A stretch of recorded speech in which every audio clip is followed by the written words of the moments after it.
What does it all mean? How to find meaning in life? How to know what matters most in life and what is a total waste of time and effort? Maybe, just maybe, we need to understand life better. Maybe we need to look at life from a little bit further away from the distance. What does it look like? It looks like something that starts in tears, with the baby coming out and shouting its lungs out, and ends in tears. When people don't want to die, when they're scared of death because they don't really know what it means, if it's just nothing, if it's just the end of everything, they're scared, they don't want to die. They often die prematurely, they often die in pain. It starts in tears and it ends in tears, and what is in between?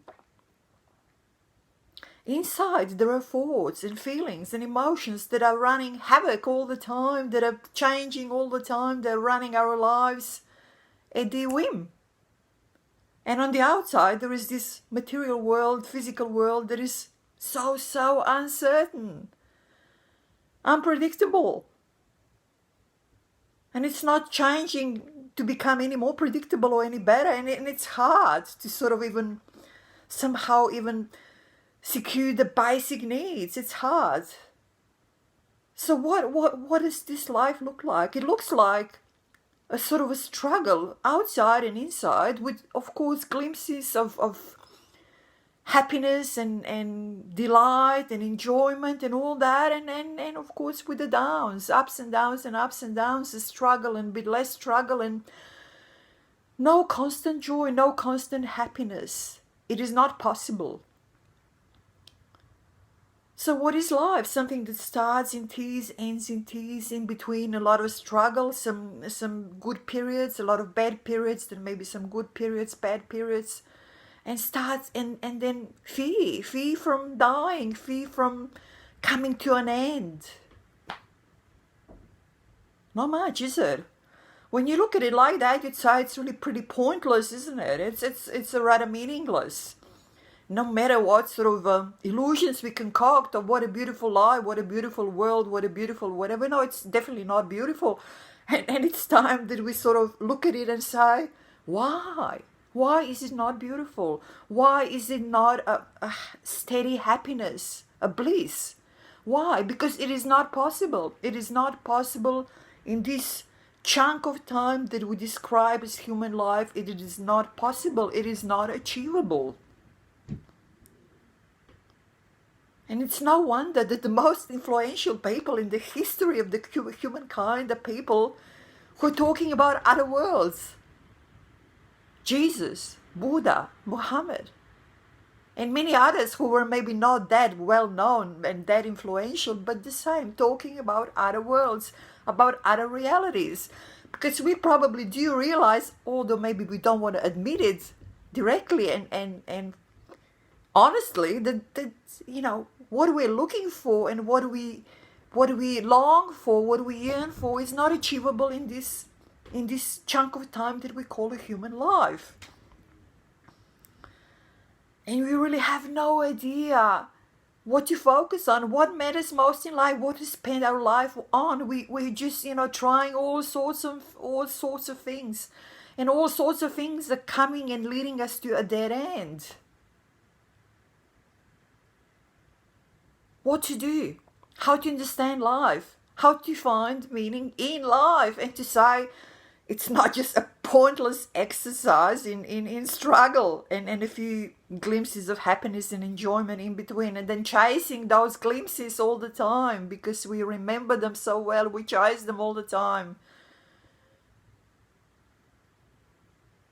We need to understand life better. We need to understand what it is all about. What is the meaning of all this? How can we find the meaning? When we look at it like we looked at it now, it's absolutely meaningless and pointless. It's no way it makes much sense at all. But maybe we can look at it in a different way, that it will make sense, that will throw a light on what it's all about and how it's actually not pointless, how it's actually not meaningless, if we put it into a focus of a heart, of a bigger picture. If we look at it as just as a tiny part of something much bigger, of a structure that makes a lot of sense altogether.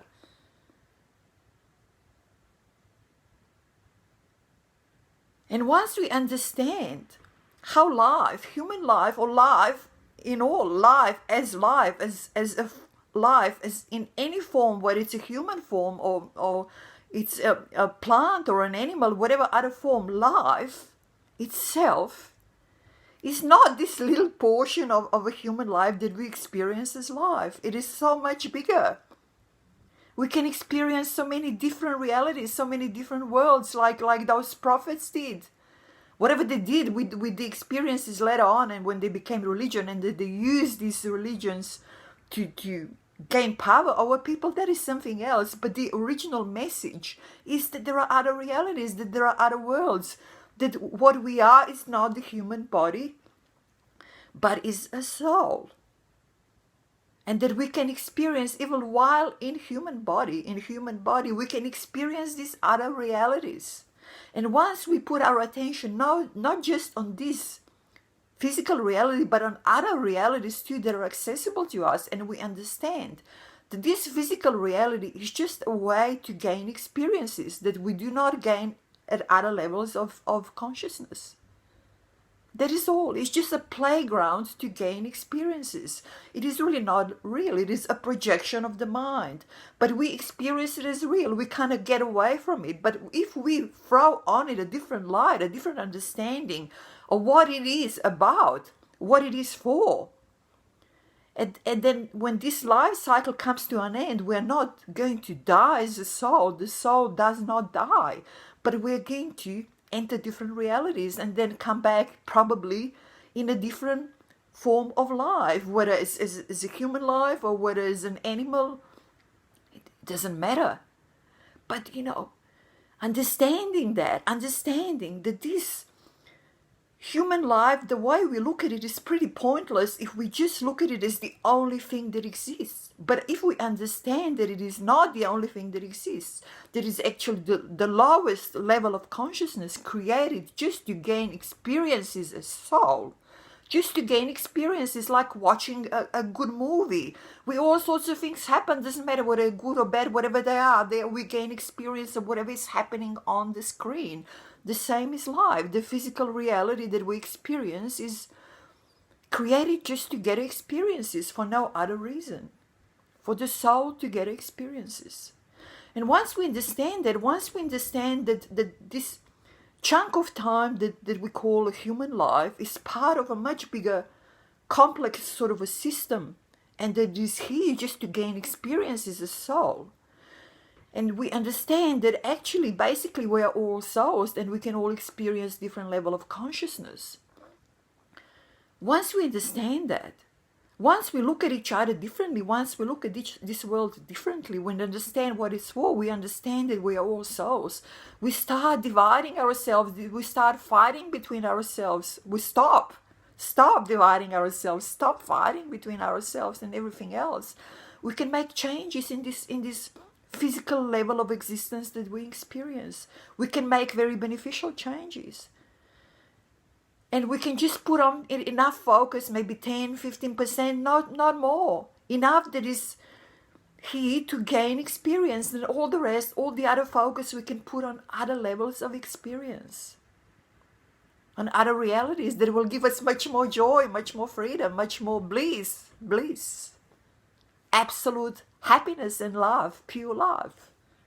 It is all possible. We just need to understand life, what it is, and what this experience of physical existence is here for, what is it meant for, and how it's part of a much bigger whole.